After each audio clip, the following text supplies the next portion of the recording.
Welcome to the Yair and Netanyahu show. Today I have a really special guest and a close friend of mine, Pete Hegseth. Pete is a Fox and Friend weekend co-host on Fox News, Fox Nation host, including 3 documentaries on Israel, author of 3 books, 2 of them a New York Times bestseller, In the Arena, American Crusade, and More Modern Warriors. He's an Army veteran of Guantanamo Bay, Iraq, and Afghanistan, graduate of Princeton University and Harvard Master's Program, and father of 7. Wow, father of 7. That's the toughest job, Yair. It's great to see you, man. It's been far too long. How are you doing? It's been really long, and since last time we spoke, America is a different place. The last time we spoke was pre-COVID in Israel and during one of my trips for the documentaries we were doing for Fox Nation. I think it was before, it was 3 or 4 elections ago for you guys. Your process is as complicated as ours a little bit, but it's wonderful to see you, and it's been great to stay in touch. And I admire the work that you do and your father does, and there's just so much at stake in that part of the world that I absolutely love and am attached to. But yeah, it's been a crazy time here. I mean, 7 kids in the middle of COVID in a country that is still in some places locked down. Thankfully, all of our kids go to either Catholic school or a Christian classical school, and the schools have been open the whole time. And pretty much the whole time. There've been a couple of times when they've had to go on pause because someone in the class or whatever got COVID. But it's the parochial school, the faith-based schools, the Jewish schools, the Christian schools that have stayed open, whereas the public schools in many places, especially inner cities, are locked down. So we've been fortunate, and it's meant more family time, less travel time to Israel, unfortunately, to see you, but more time with the family. That's great. That's one of the only positive development of COVID. So, America has been a different country since, as we said, since we met, because of 2 main events. One is the riots in the summer throughout of America, the George Floyd event, and the other is January 6th Congress, storming of the Congress. How do you think America has been profoundly changed from these 2 events? In ways that I don't think can be overstated. I also think they're a reflection of cultural undercurrents that have been building for a really long time.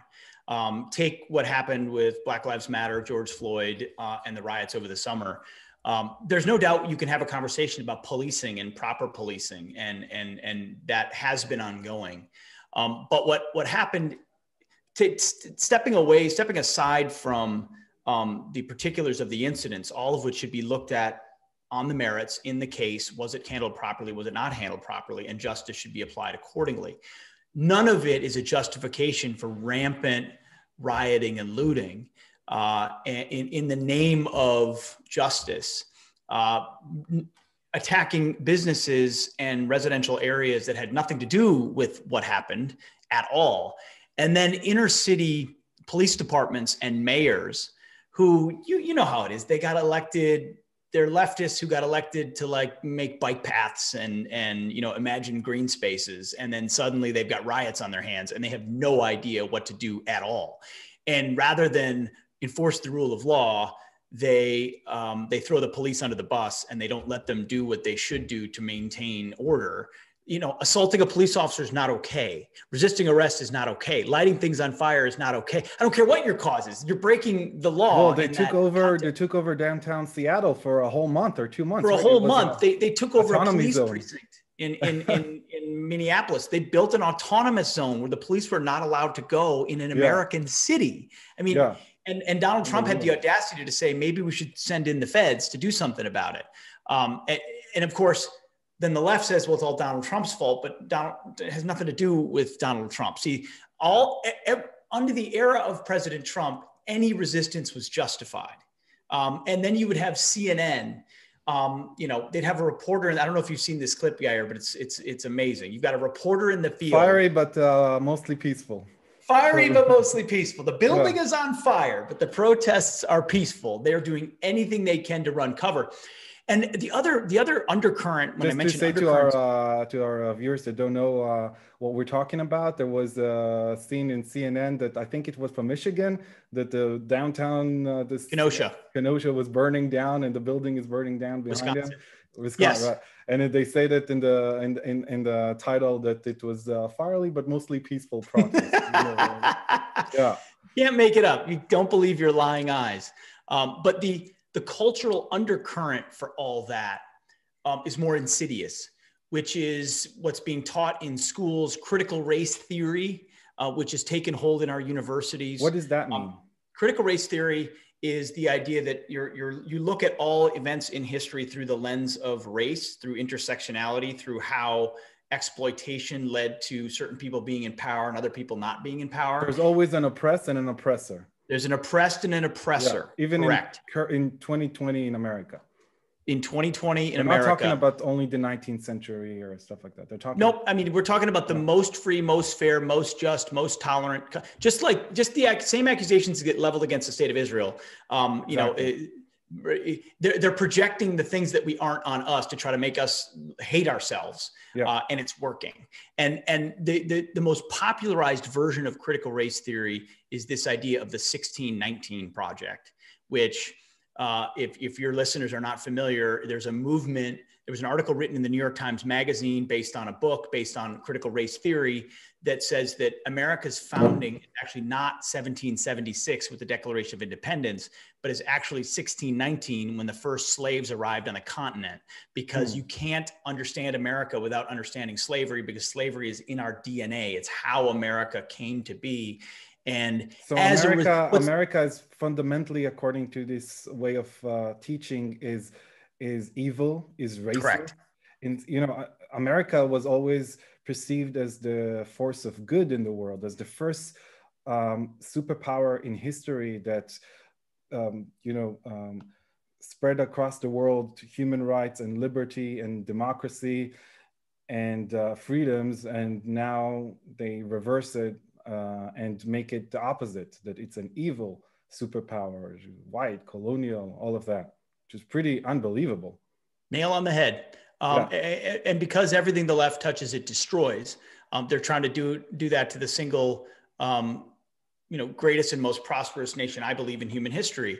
And it's working, because young people are being told that they're victims, that they're oppressed, that they're not equal, that there's racism around every corner, that every decision that is made is based on slavery and racism. Even though we're at the moment where we're the most equal we've ever been, we're yelling the most about racism. Yeah. And there's always a white nationalist around the corner ready to take power. They also forget to say that slavery has been, unfortunately, a human custom throughout history, throughout places, but America is exception because it's the first country in history that abolished slavery.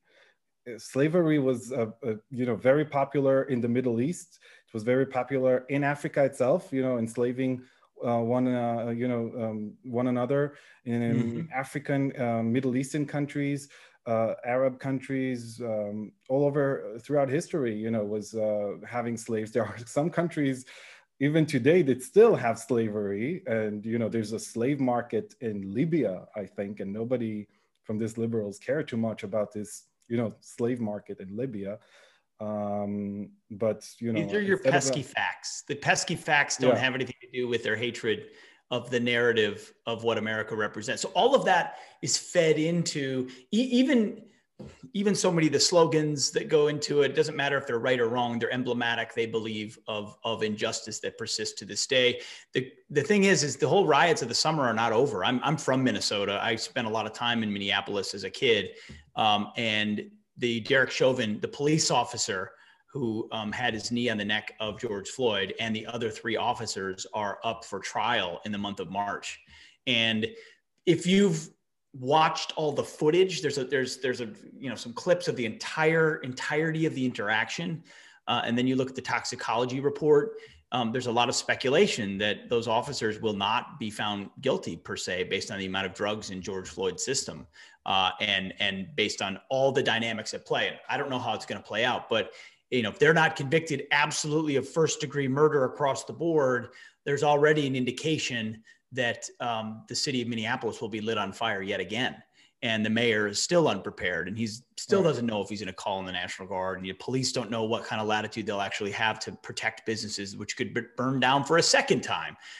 So we're not out of the woods on this yet. And, but you also saw in the summer that there was this thing all across the country of taking down the statues and renaming streets, renaming,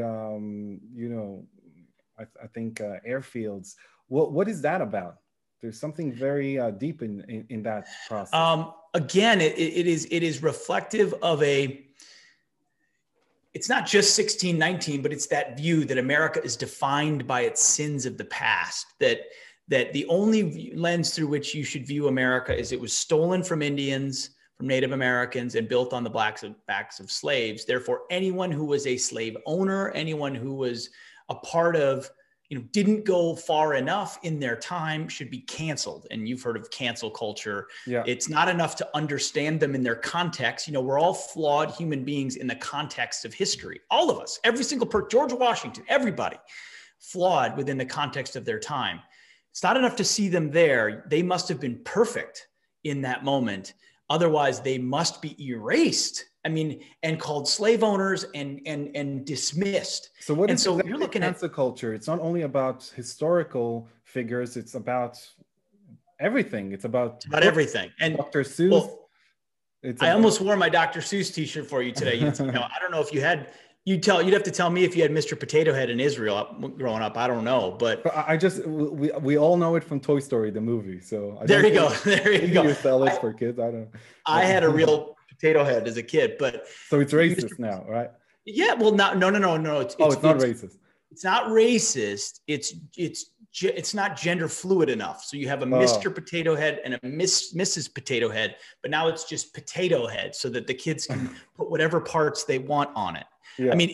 It is really the deconstruction of anything traditional in society. BLM is not just a movement of Black Lives Matter.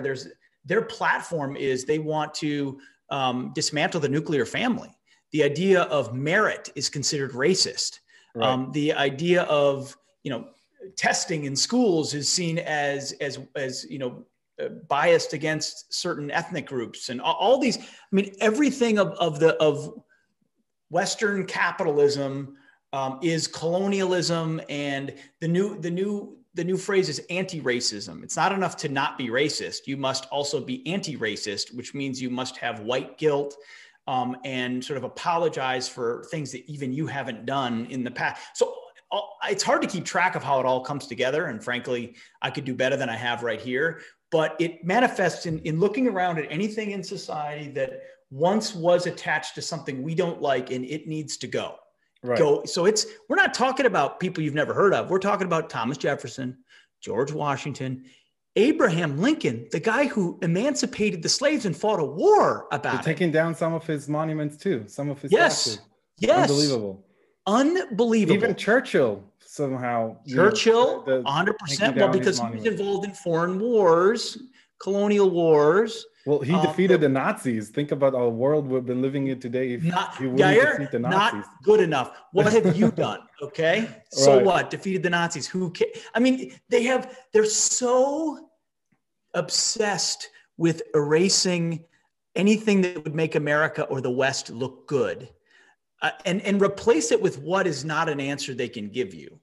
Right. It's sort of a unicorn answer it's the same utopian, sounds great, equality for all. By the way, they're not particularly worried about women rights, LGBT rights, etc., and minority rights in Iran, for example, or North Korea and other countries. They're, for some reason, they don't care.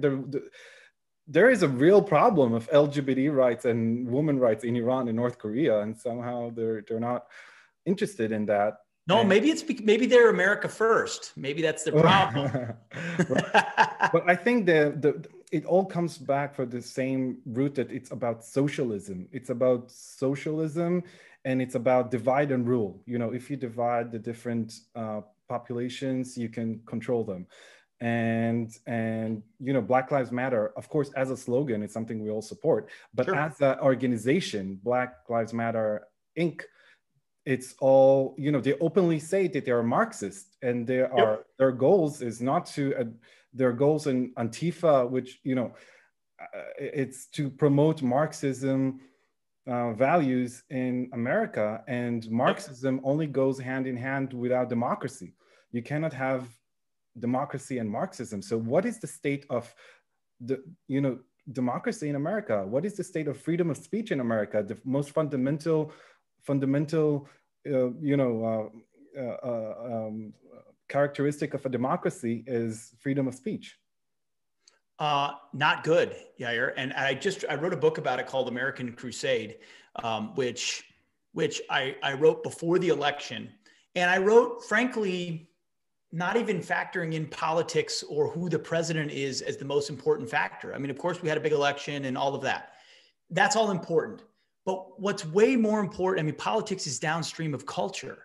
And the problem we have in America is that our cultural and educational institutions have been completely captured by the left. So Hollywood, big tech, our education systems, higher education, social media, our corporations, HR departments, museums, library, any cultural civic institution you can think of, more or less, has gone completely woke, has been captured completely by the left. And there are small alternatives out there, but the mainstream media types are all in one direction. So you work in Fox News, and I heard that, for example, I think CNN was advocating to take down Fox News and One America News and other conservative news channels off the air, right?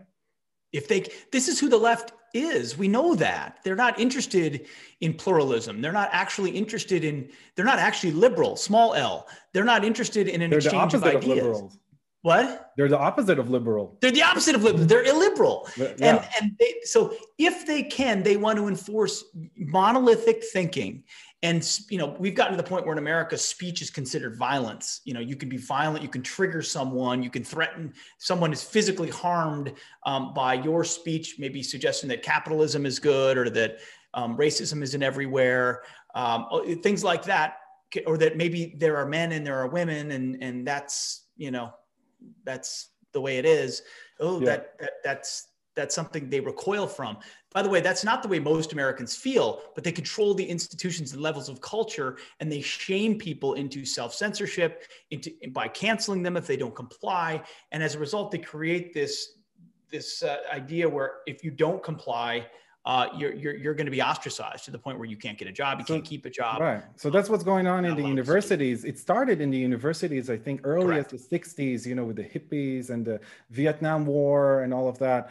But I think, that was the roots. And now from the university, a whole generation of leaders and businessmen and, all of, Silicon Valley and all of that became, in this mindset that other opinions are dangerous. You're not supposed to argue with the other side or try to persuade them, the other side. If it's conservatives, you just need to, if the other side is Nazis or neo-Nazis or fascists. Or domestic terrorists. Right. You don't need to debate with such people. You need to, act like it's an enemy. You need to act like correct. It's an enemy. And I was just at Princeton, where I went to school, talking to one of my professors for a documentary I'm doing at Fox Nation, which is about the unauthorized history of education in America. And actually, yes, the 60s was a big accelerant, but the Progressive Project actually started, around the Woodrow Wilson era, the early 1900s, and it started in the schoolroom as well. But his name is Robbie George. He's a professor at Princeton. He's an amazing conservative. He's been there for 3.5 decades. Amazing. He's one of these rare finds in academia. He just started yesterday something called the Academic Freedom Alliance, which is an organization that exists to defend professors who are getting canceled. And he likened it to a safari or the jungle, where when a predator attacks zebras, what do zebras do? They all run in different directions, and the weakest and slowest zebra gets eaten, right? Well, when a predator attacks elephants, they close ranks, and no elephant is killed in the process. He said, right now, academics are like zebras, meaning once one professor says something a little out of, even if they're a liberal, just a little out of step, He's out. The woke mob attacks him. Everyone else runs, and that person gets fired. Right. And they're starting an organization that is closing ranks around anyone, not just conservatives, anyone who left, center, right, who's willing to have the courage to say something gets attacked for it in an environment which is supposed to be defined by free speech and academic expression. And what he's found, very interesting, and it actually gives me some hope, is that they've got over 200 professors that have already joined, mostly in the Ivy League and other universities. He said most of them are left of center. They're liberals, because, and they'll say to him quietly, Robbie, you're a conservative, so they expect you to say those things. But we're the ones really walking on eggshells, because if you're a liberal in the university and you say just one thing a little off, or you don't use a gender pronoun, or you don't say this, they come after you because you're not right lockstep with the orthodoxy of the moment. They're the ones that are most afraid of being canceled. So the question is, will the cancel culture, the woke leftists, the 1619 folks finally go far enough that there's a massive backlash of people that say, y'all are just insane, okay? And we're willing to entertain ideas, but not Marxist ideas that want to destroy America. Right. I think that's a big part, not to get political, but I think that's a big part of what Donald Trump represented, was this guttural scream of Americans to say, like, damn it, I'm proud of my country. Like, we may not be perfect, but we can at least stand together for the anthem, and we can at least, reject socialism, which you're trying to put on top of us. We can at least have borders, and like, the cops are good guys. And, Winston Churchill's bust belongs in the Oval Office because he beat the Nazis. Like, so it's really a back to basics guttural scream that you feel from a lot of Americans. It's interesting what you say about the mentality of the zebra, let's say, and the mentality of when one of them is being attacked, they all run away and don't protect that individual, and the mentality of the elephant, as you say, that if one of them is being attacked, they protecting him and they standing up like as one group. Because I think all over the world, whether it's in America, Europe, and Israel, the conservatives acting like the zebras. If one of them is being attacked, they run away. Sometimes they join the lynch. Sometimes they join the mob from the other side. And yes, this guy is a racist. Yes, even for the most absurd things, in order to show themselves that they're like conservative, but they're not the bad conservative. They're the good moral kind of conservative. So they're joining the lynch against a fellow conservative. Because the left are like, let's say the liberals, which are not liberals, the ones that call themselves liberals, they're like the elephants. If one of them is being attacked, even if it's on charges of, corruption, charges of, sexual harassment, even rape, even pedophilia, we all know.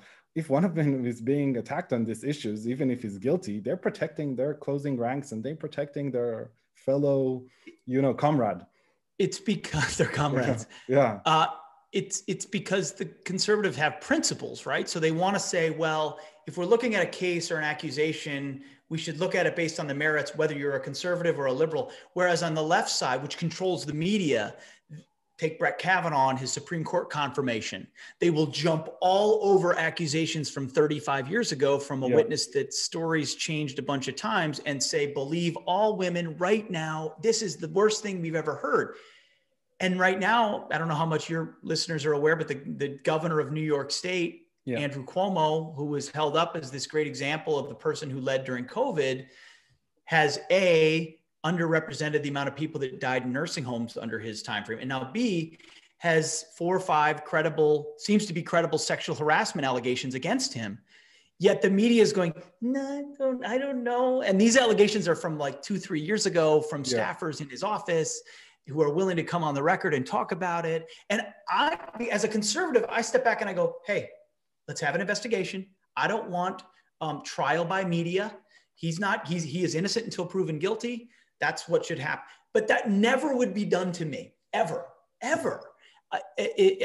Or to any other conservative like Brett Kavanaugh. So we live in a rigged system where even if we live by our principles, we'll never be treated accordingly. And that's how illiberal, to your point, the left is. They are in search of power.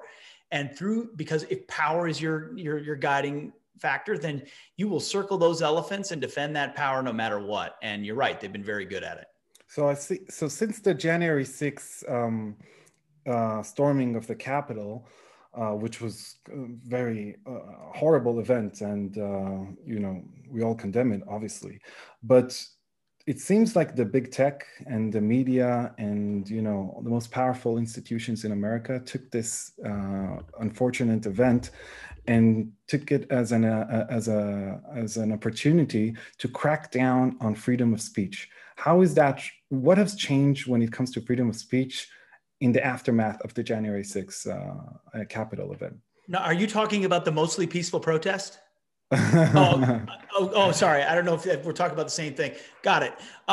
Because I was there on January 6th, not on the Capitol, but I was there reporting at the rally for Fox and Friends that morning. And it was one of the biggest groups of Trump supporters I've ever seen. I mean, it was absolutely massive. Of course, 99% of them were completely 99.9% of them were peace-loving. They were there to support the president, unhappy about what happened with the election, got it, but not interested in what happened up on the Capitol. And if that's not the definition of the left's mostly peaceful protest, then I don't know what is. But again, that's not to defend or justify what happened. But it almost nearly instantly became clear that the timeline was such that the people breaking into the Capitol were not motivated by the rhetoric of what was happening in the speech. They had already planned to make their attack and were doing it. And you're right about what was the first reaction? Was the banning of the President of the United States on Twitter, right? So that was unbelievable. Right away. On Twitter, not just on Twitter, of course, on Facebook, Instagram, all social. It was everywhere. It was everywhere. It was immediate. But Twitter being the sort of the emblematic example of Donald Trump and his voice. So by the way, the president of the United States is being blocked on Twitter, but the Ayatollah Khamenei of Iran that openly calls for genocide against the Jews, against the Christians, by the way, openly supports killing of LGBT in his own country, don't let access to Twitter of the population of his own country. He's good to go. Yeah, he has several active Twitter accounts in several languages: English, Farsi, Turkish, Arabic, etc. So it's very interesting how he's not being even flagged. Even in his most anti-Semitic tweets, he's not being flagged by Twitter. So I mean, we have a big reckoning to come in the West, honestly, about whether or not our corporations are going to be considered American companies, Israeli companies, or sort of globalist companies. What expectations and standards do we have of them? Because they're making geopolitical decisions that governments should make that are being made by, skinny jean wearing tech, socialists in Silicon Valley, and who do not see themselves oftentimes as American citizens first, but as global citizens. And that's a real problem, because you get that glaring example that you're talking about, and they don't get it. They're like, but Donald Trump, orange man, bad, and he needs to be stopped. And because of diversity and multiculturalism and our history of colonialism, how dare we attempt to ever say anything to a foreign leader, regardless of what's been done of them. And probably the Western press has mischaracterized him. And those boogeymen in Israel, they're always, all of the tired tropes are still ingrained in the way people view these things. So they say, he's fine. He's fine. Don't worry. Well, who's on us to say that we can block? Right. Same with Louis Farrakhan, whose anti-Semitism knows no bounds, and is allowed to more or less continue. I mean, we canceled 6 Dr. Seuss books, but you can still get his book on Amazon. You can still get Mein Kampf on Amazon. What are we doing? And it's really scary because it's the first time in history that so much power is concentrated in such few hands. It's literally Google, Facebook, and Twitter control all of human knowledge and freedom of expression of humanity, of all people on Earth. Because if you've been blocked by those platforms, you don't really have freedom of speech. Even if you technically are allowed to go to the street with a sign, you don't really have freedom of speech. So this is really scary. That's so. Well, you've experienced it too, right? Yeah, well, very, very briefly. So, thank God, in Israel, it's not, well, of course, there is a huge, big tech bias against conservatives in Israel, especially on Facebook. Yep. and they're playing with all the shadow banning and suppressing. They're not as what they did with banning Trump complete altogether. They're not there yet, but we see where it's going. And I saw that you decided to take off your account on Twitter. Why is that? You had a very successful big account. Because it's not worth it to me. I could see that 5% of my audience was seeing my tweets in any given tweet. Oh, really? There was you have no, like statistics. Yeah, there was no reach whatsoever when you look at the actual diagnostics. I would already been blocked a couple of times. It's not a real conversation per se. I don't want to live. You can call it free speech. It isn't really. You have to conform within certain parameters, and even then, the lefties get maximum outreach, and conservatives get this much, unless it happens to go viral. And then you're really just searching for something that goes viral, which it wasn't worth it to me. And there could be a point at which I would say, hey, they've changed their parameters, and I'll jump back on or whatever. But I got on Parler, which is an American, free speech platform here. I don't know. I was there too. I was there too. And then, they took it off. Then they took it off, but it's back. It's back. And I think it got a ton of publicity because of it being taken off. It's back. It had to move its servers because Amazon kicked them off their servers. Speaking about all that power. That's but I think they were always saying, a lot of people say that when conservatives are complaining about, bias on Facebook and Twitter, they say, oh, that's private companies. If you're not happy with it, go somewhere else or open an alternative. So that's what conservatives did. They opened a social network alternative called Parallel, and then they took it off. They kicked them out of service of Amazon. Correct. But even, they took it off. And that was because of January 6th, back to what you asked. Yeah, by the way, and they showed, by the way, that all the January 6th rioters and violence coordinated all this on Twitter and Facebook. None of them used Parallel, but somehow Parallel and not Facebook and Twitter has been blamed for it. And I have an iPhone. So for example, I cannot have Parallel on my phone because if you don't have it on App Store, there's nothing else you can do. So even if it's technically back, I cannot reach I can use through, Safari or whatever, but it's not comfortable. So you're not, de facto, you're not going to use it if you're banned on App Store. You're in a big problem. So, exactly. I don't think there's a good immediate answer right now. And but you said they're going at everybody. It's been a tough moment for free speech because the guy who helmed the golden microphone, Rush Limbaugh, just passed. He's the one that created a huge avenue of free speech in America through talk radio. If they could, they'd shut that down. If they could, they'd shut Fox News down. He was a great supporter of Israel, by the way. Wonderful supporter of Israel. Yeah. Wonderful supporter of Israel. Will be sorely missed, totally irreplaceable. But January 6th was used as a justification to effectively try to label supporters of the president domestic terrorists, if you were even there or around it, or I went on the air the next day and I took some controversy and some heat for this, but whatever, because I was there and saw the reality of most of the people there. And if you look, and I talked about all the cultural institutions where, including free speech, where conservatives and patriots in America are being marginalized. And then if they feel like the ballot box is not there for them, meaning, mail out ballots, no signature verifications, no voter ID, voter rolls are never scrubbed. Forget all the other aspects of it. Just COVID-19 used as a justification to do massive mail out balloting. If you don't feel like the ballot box is fair and you're being told that the way that you get them back is to go to the ballot box, get them in the midterms, get them in the presidential election. If you don't feel like it's there, what do you do? I mean, what's your recourse? It's certainly not okay to go bust into the Capitol, but I wasn't surprised by what happened. There was an unbelievable amount of frustration amongst people who say, I feel like the whole system is rigged against me. I can't speak. Yeah. I get canceled. COVID's being used as a justification to shut me down. Now I feel like the election wasn't fair. What do I do?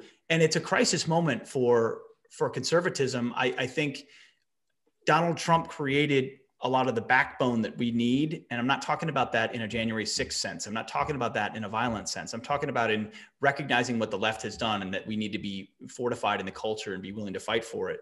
And what was heartening, I guess I was in Orlando for CPAC, which is a conservative political conference here in America. And I was surprised by how much— It was great, by the way. Oh, thank you. I was heartened by how much enthusiasm there still was in the crowd. There's a lot of love still for the former president there, but ultimately just a recognition that even though we're in dark days, our principles are right, and Trump has taught us how to fight for them. And, let's go out there and protect the ballot box in the state legislatures, and then make a case as to, why America still is a great country. It's not a hard argument to make, but yeah, right now it's not a good spot if you're a conservative in America. What do you think is the options for conservatives to take back control of freedom of speech, of getting their right to get their voice heard? Whether it's in big tech or in the media, or whether it's even just say something without being lynched for, being, without the mob shutting you down. Mob wokeism and all of that. I mean, the first thing I would say, and I know this is not directly free speech, but in America, we have to stop blindly sending our kids to public or government schools. You got to homeschool or send them to private schools, Christian schools, Jewish schools, parochial schools, classical schools. I work a couple jobs, do something else. Don't assume your kids are going to be taught good things at their local school, even if you live in a nice school district. Because if they go through the whole woke curriculum all the way through, they're not concerned about free speech. They're being taught there's, acceptable speech and not acceptable speech. And so they'll become okay with the tech censorship. Well, we can't be triggering people. But otherwise, college, because the colleges then reinforce it, make it even worse. Right. Yes, there are free speech zones. It's the same in Israel, and it's in America. It's like a factory of brainwashing and grooming socialists. Yeah. Yes. So, and they're gone. Pay a lot of money to be brainwashed. It's unbelievable. And then the other argument is don't go to college. You're not going to learn anything there that you can't learn elsewhere. And if you do find a college, then if you are going to go to one of these colleges, you better be fortified in what you believe before you go. Or just go and don't study social science, because if you go and you study, I don't know, mathematics or biology or chemistry or computers, all of that. So, technology. So it's not, you're not being brainwashed most of the time, but there's still the whole, I think that's the main environment. That's not really science, it's just. But I actually think we're at a point where we have to create our own platforms, and let your Facebooks and your Twitters become left-wing echo chambers, which they are. I mean, I hate saying that because I'm not an abandoner of the so-called mainstream, but they're not mainstream anymore. They're totally captured by leftist prerogatives and priorities. So if you want to play inside their playpen and say, I have free speech, sure, maybe kind of, sort of, but you're already self-censoring yourself so that you can play inside their playpen. Or do you want to be somewhere where you can have free speech and then it grows large enough to the point where people have to pay attention? I mean, that's basically what Fox News Channel was over the course of 30 years. It started as, you'll never beat CNN. Like, what is this rinky-dink little thing over here? And it exploded to the point where it's driving the entire national conversation. Same with talk radio. What is the ratio, by the way, between Fox News and CNN when it comes to ratings? Well, it's been a bit of a roller coaster recently because I think everyone's calibrating post-Trump administration into the Biden administration. But traditionally speaking, Fox has crushed CNN for 25 years in a row or 20 years in a row or whatever it is, in prime time, in the mornings, in midday, in everything. And that's something, by the way, that you in America need to be grateful for having Fox News, because you have at least an alternative. Because here in Israel, there is no conservative television.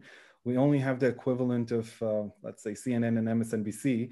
And the majority of Israelis who are conservatives has zero options and zero alternatives for, the daily propaganda. Actually, MSNBC and CNN are really fair and balanced compared to the Israeli TV. The Israeli, completely North Korea style propaganda. So at least, you can take comfort in that, Pete, that in America. That's scary to think about. I I will say, if you've noticed, CNN gets most of the vitriol in American politics. And here's why. Because MSNBC is leftist and they tell you they're leftist. Fine, right. I can handle that. Fine. Don't tell me you're a journalist and then be a leftist. Right. That's why people can't stand CNN. CNN pretends to be objective, and correct. Obviously they're not. And that's what the Israeli media is doing, pretending to be objective, but actually echoing the most radical Marxist agenda. So let's hope, we conservatives will have in the future an alternative, whether here in Israel, an alternative in news in channel, in TV. I see it now. I see a Fox News of Israel, Yair. Let's pray. And in general, we all of us conservatives need to think about creating maybe an alternative for Facebook and Twitter. Yes. And YouTube, because this is really important for our basic freedoms and our basic freedom of speech. So, And there is Rumble, which is right. a YouTube alternative. I mean, they're starting to grow. They take time, but you got to really protect them. Even something like the Drudge Report, which used to be a great conservative website in the United States, has gone left. So you're having to restart platforms like that. There's a great John O'Sullivan. He was a writer for National Review. He has a maxim, his first principle, and I didn't know him. I stumbled on this a couple of years ago. O'Sullivan's first law is any institution that is not decidedly right of center, meaning you are focused on staying right of center, will over time become left of center. Yeah. And I haven't found one instance where that isn't true, where some left-wing organization just sort of over time happen to become conservative. If you don't guard your views, your values, your perspective, your brand, then over time, whether it's through your HR department, through complaints from the outside, from woke leftists who target you, from cancel culture, over time, you're going to bend and hem and haw and all that to the point where pretty soon you find yourself in woke land and you used to be conservative. Right. Driven by, the culture. We saw that with Project Lincoln. That was very. The Lincoln Project. The Lincoln Project, right? Oh yeah, well, they've imploded based on their own right. internal problems. Yeah, you might say, but yeah, I mean that's. I guess you won't be surprised that one of the candidates running against my dad in the coming election have hired Lincoln Project for his campaign. Really. Maybe that's why his campaign is sinking right now, but so we see that the liberals are standing up for each other in America, Israel, all over the world, in Europe. So I think we need to learn from them how to stand up for each other, even if it's in other countries and not just in our own countries, and how to cooperate. Man, you charted the course for a lot of people. You've charted the course for a lot of people. You stuck your neck out there in a lot of brave ways. Taking a lot of heat, and oftentimes it takes other people seeing that it can be done. Yeah. So I tip my hat to you. Thank you so much. Well, you do the same, and both of us, we need to pay a high price for standing up for what we believe in and our truth, because the mob is you need to have a strong backbone, not to bow to the mob. It's true, but you've taught me a ton about. I mean, I've always believed Israel is the front lines of Western civilization. What I didn't realize is how under siege it was until you, through a number of our meetings, gave me a very solid education on how things really work in Israeli politics. Fascinating, and I know you guys are like us in the fight of your lives for all the things that matter. Yeah, Pete Hegseth, thank you so much for your time. Thank you for being on the Yair and Netanyahu show. I'm looking forward next time. I hope next time it will be in Israel. After COVID, next year in Jerusalem, God willing. Thank you so much, Pete, and God bless America and God bless Israel. Amen. Thank you.